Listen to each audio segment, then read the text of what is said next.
Thanks very much. That was really interesting. Just having had to renew our Australian passports in the Australian Embassy in The Hague, and you know, all of you have been through this type of process as well. The forms are extremely intimidating. You know, the level of detail they want to have, particularly if you have to extend passports for minors. And I can relate to everything you said, because I remember the sense of relief when the officer that dealt with the actual application, as usual, you know, absent-minded academic, I had made some errors on the form. So he had two choices, right? He could have said, form, you know, you need to complete the form entirely as prescribed. Or he could explain to me how I could sort of improve my performance in filling out the form and why the form looked the way it did, etc. He did all that. And yes, I had to go back and make some changes. But I remember feeling really good that, you know, at least I hadn't been sent back, you know, 50 kilometers and to another appointment a week later. I could do it on the spot. He gave me guidance on how to do it. And all in all, it was a, you know, an experience in that nice part of the brain, let's say. So this is validated now. Your research is validated. Now, what I wanted to talk about is, in a way, part of Alan's argument, but going back one step and ask the question, to what extent does this notion of transparency, which after all is in the conference title, contribute to that trust, which then, as we have seen, helps people accept or find government more legitimate, etc. Does being more open help you to generate more trust?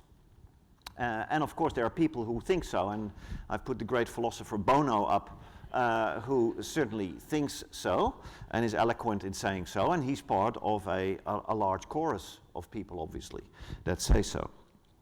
And what I basically want to do in the talk is try and answer the question, two questions really. Why has transparency had such a big lift-off? And I'll clarify what I mean by transparency in a second, because that word, you know, is overplayed, I suppose. So I'll pin it down. But the first question is a why question. The second question is really more the evaluative question. Now that we have so much transparency, can you have too much of a good thing? And, or analytically speaking, what is a useful set of criteria to sort of weigh the balance between too much and too little? Yeah? I'm not pretending that I have all the answers, but at least I think these are meaningful questions to ask. Now, before I go into these questions, some definition stuff. So when I talk about transparency, for example, unlike Anne Sherry yesterday, who seemed to have, at least implicitly, a very broad concept, basically everybody talking about government and all the social media stuff, etc. So the complete sort of information whirlwind surrounding governments and opinion whirlwinds. I'm limiting my use of transparency more to, I suppose, the sum of the mandatory and voluntary disclosure of information by government actors. Could be institutional actors, could be individual roles, you know, the minister, the CEO, etc. So the disclosure of information about their own structures, their own processes, and their own outcomes. Yeah? So it's government being transparent, either because it's compelled to by law or other, you know, regulation and so on, or political realities or accountability requirements, or because they feel they have benefit if they do so. Yeah? We present our annual reports and we frame them in particular ways, etc. And the argument is that every public actor, every institution, every role player, can be thought of as having to deal with a transparency regime, the set of all transparency transactions that they are expected to engage in or that they have decided to engage in, right? And if I talk about the growth of transparency, what I mean is that for most public actors that I'm aware of, over the last 20 years, their transparency regime has gotten a lot thicker. There's more requirements, there's more channels, there's more proactive approach to disclosure. So we are doing more of it. And the theory, of course, is that by doing more of it, will help build that trust and will get more acceptance in an increasingly, critical environment. That's the optimistic view. There's obviously also the cynical view, and who better to turn to than Sir Humphrey Appleby, who has this great line, and there's one of the other episodes is called Open Government, where the minister has all ideas about getting really open, etc. And I still remember the quote from that episode is, "Minister, you can be open or you can have government. You've got to choose," Sir Humphrey said. Interestingly enough, the meat is in a way in the bottom part of this sheet. A fairly recent study in the UK suggests that this sort of sentiment, at least about FOI, which is only part of the transparency regime, obviously, but still a significant part, negative sentiment about it is alive and well among at least the UK Mandarins, right? So that attitude, that very negative attitude about transparency, is also a reality. There's also a reality of how such regimes then operate in practice. And I know Andrew Metcalf's going to be talking with you about this as well, but I just took a line from the Canberra Times a couple of years ago, which was really about immigration being read, the Riot Act, over the way in which it was handling these FOI requests. And it's quite interesting. I'm sure Alan would have a lot to say about this sort of news item, because it suggests that they're not sticking to time frames, there's not really adequate communication about why things don't unfold according to plan, the way in which complaints are being resolved is sort of contested. So there is this sense that procedural fairness is probably not okay. Now, if you're the Secretary of Immigration, you're more interested in those context figures, the sheer number of requests, the costs to the organization, like monetary, attention, diverting staff officers from their primary work, and so on and so forth. So it is a complex question. Is this, how do we read this? How do we evaluate this? Is this good news? Is this bad news? I don't know, but we'll search for the answer.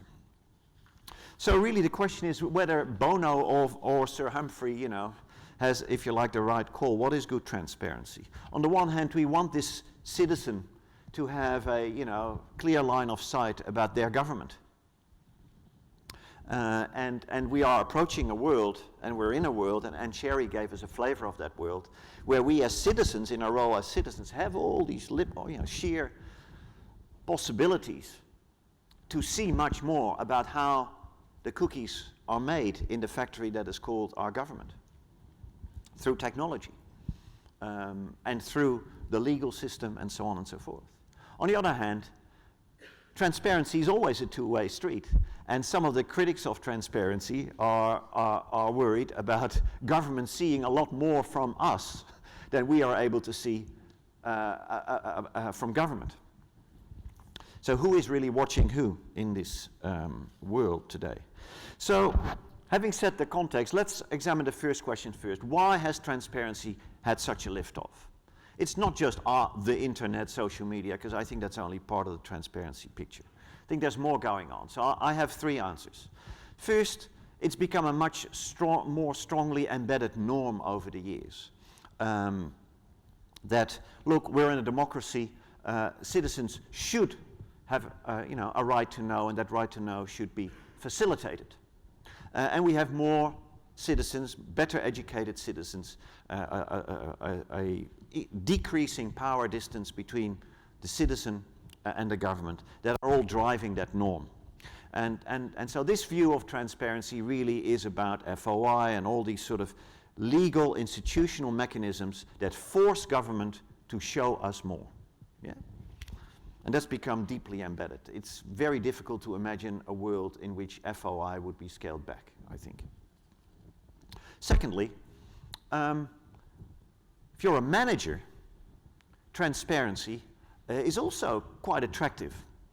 Transparency about what other agencies are doing that you need to work with, so a lot of interoperability can be improved. The driver here, the managerial driver, is improved value for money through smart systems.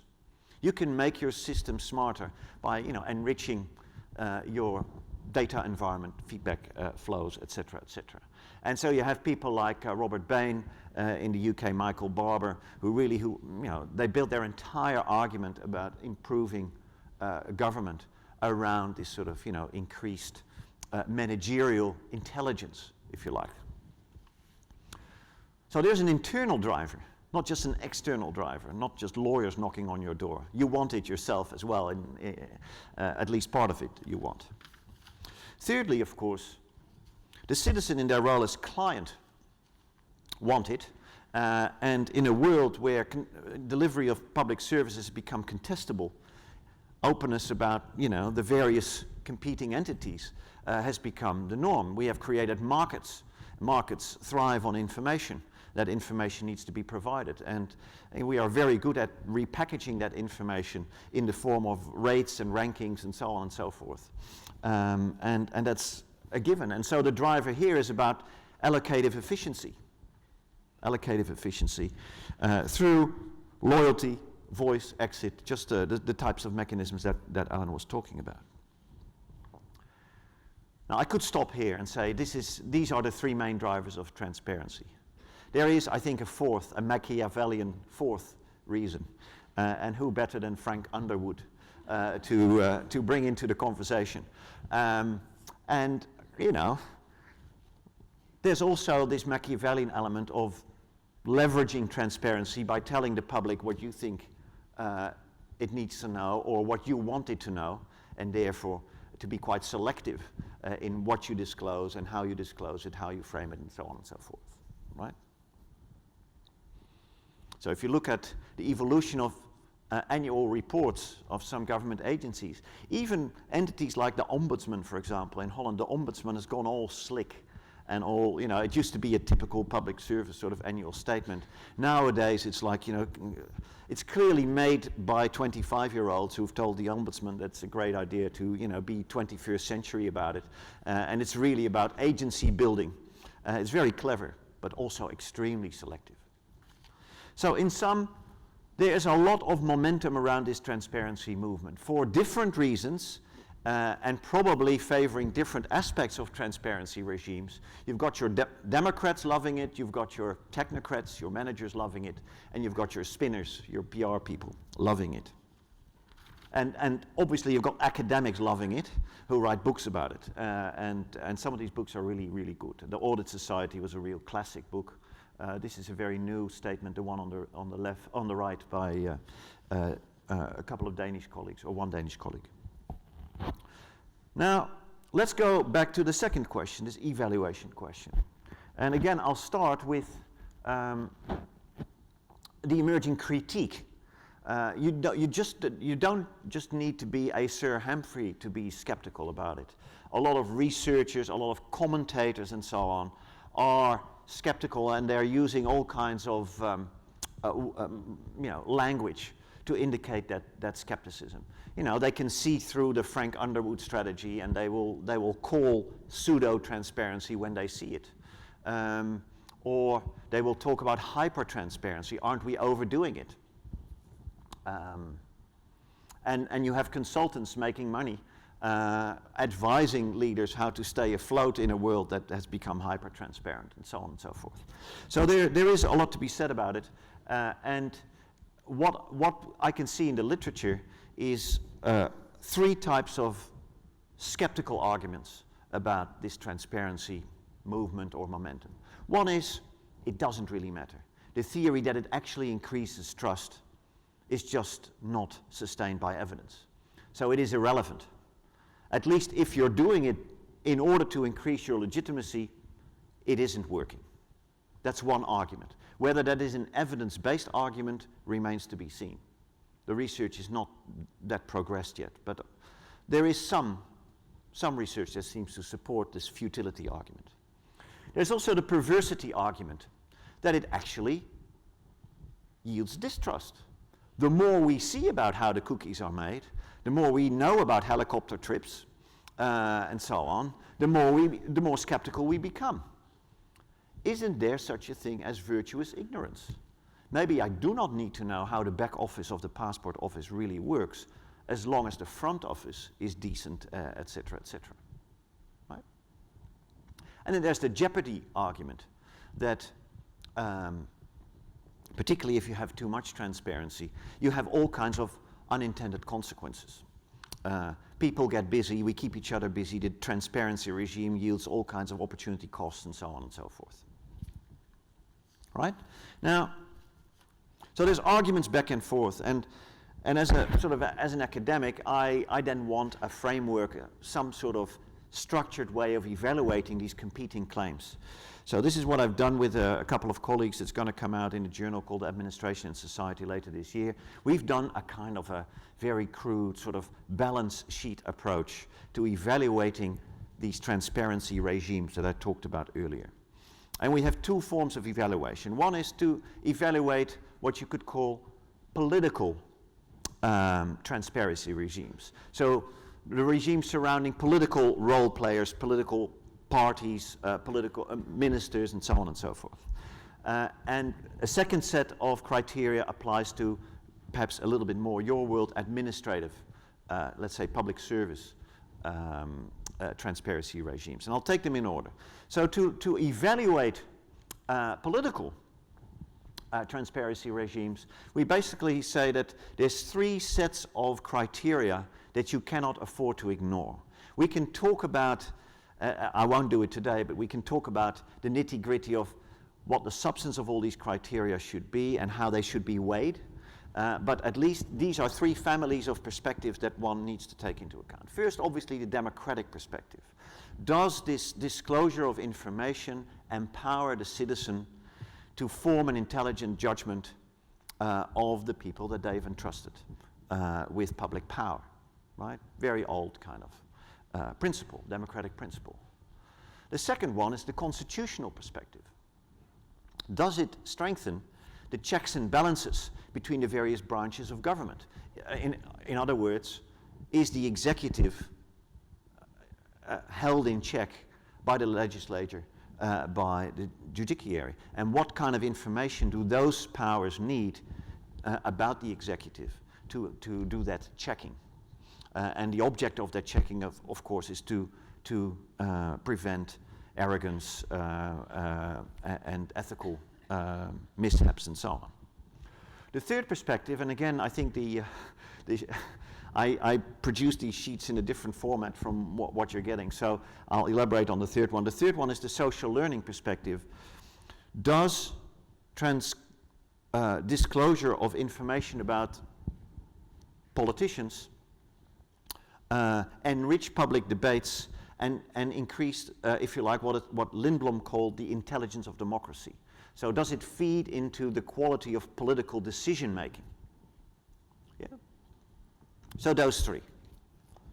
And I'll come back to them in a second, but let me go to the other three, which are focused on public service administrative transparency regimes. Here I've just borrowed the classic work of Christopher Hood, his article, Public Management for All Seasons, that is one of the most cited articles in our field. And he there develops sort of three ways of evaluating public management entities. And the first, you've got them all three in one. Economy and efficiency thinking, so this is very much about does policy design, service delivery get smarter, get cheaper? You know, your economist's view of costs and benefits, if you like.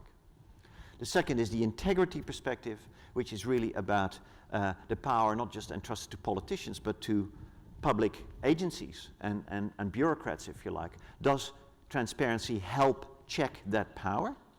Help you as citizen or other agencies, watchdog agencies, check bureaucratic power? And thirdly, the resilience perspective, this idea that our institutions should be built to last, should be able to absorb shocks and so on and so forth. So to what extent does disclosing all kinds of information, for example, in Holland we disclose, emergency management agencies disclose all information they have about risk of disaster and potential disaster impact in all areas in our country. So I can type in my postcode and the system will tell me my chances of dying in contingency A, B, and C. so that I can decide where to live, what protective measures to take, and so on and so forth.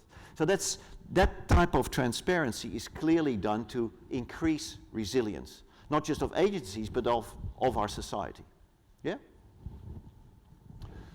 Now, if we look through both these families of criteria at these types of transparency regimes, there are some reasons for being a bit skeptical about where we have landed with these transparency regimes.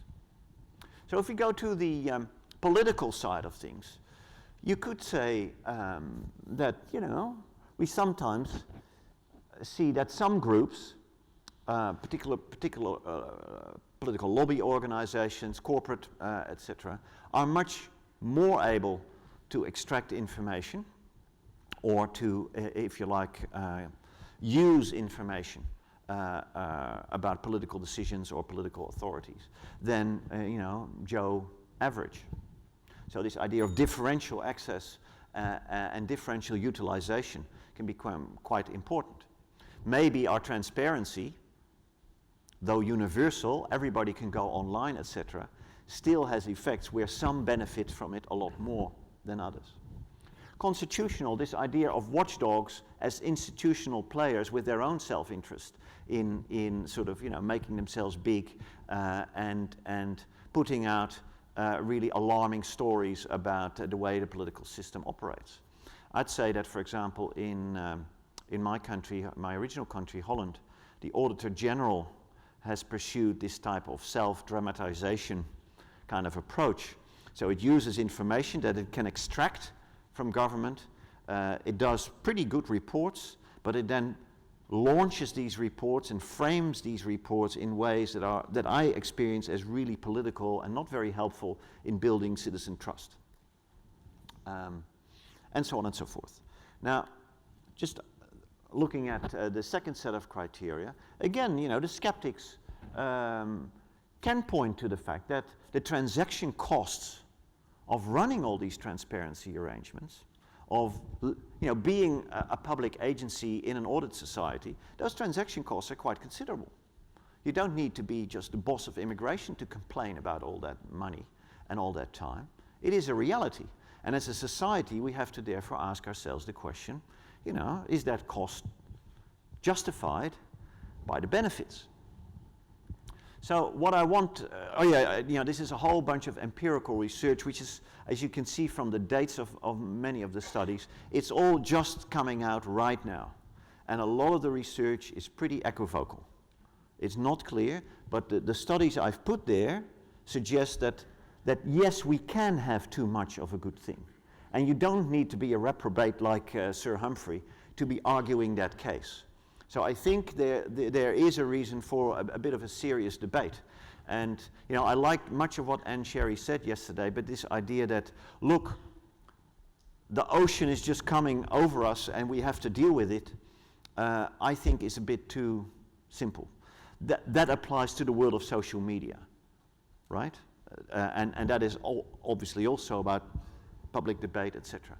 I'm talking here about this world of what we choose to disclose or what we make our institutions disclose. And I'm arguing, and some of the research is arguing, well, there are significant costs or there are significant unintended consequences. Final